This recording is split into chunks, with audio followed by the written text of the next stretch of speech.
Avec cette vidéo, on termine la mini-série sur les gabbros avec l'éclogite.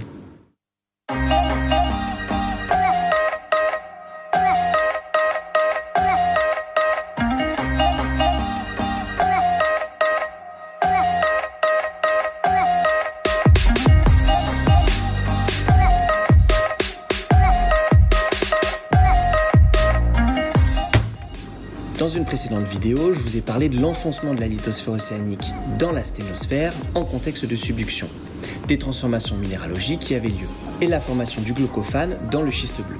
Mais l'histoire ne s'arrête pas là, puisque notre schiste bleu va continuer de s'enfoncer dans la sténosphère. Il va alors rencontrer des conditions de pression et de température encore plus importantes, ce qui va conduire à une nouvelle étape de métamorphisme haute pression, basse température. Il s'ensuit de nouvelles transformations à l'état solide et une nouvelle étape de déshydratation.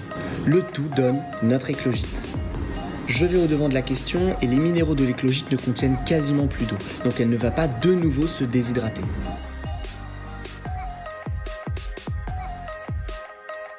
Comme je vous l'ai déjà fait remarquer, il est parfois intéressant de mouiller la roche afin d'augmenter les contrastes entre les minéraux et donc pouvoir plus facilement les déterminer.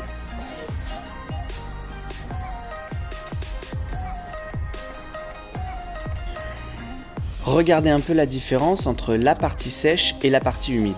On voit quand même beaucoup mieux les différents minéraux. Notre éclogite est composé de deux types de minéraux qui sont jointifs. Donc encore une fois, on se retrouve ici avec une texture grenue. L'éclogite est composé de deux minéraux. Le premier a la forme plutôt ronde et aux teintes rouge rosé, c'est du grenat, qui baigne dans un minéral vert ici, c'est de la jadéite.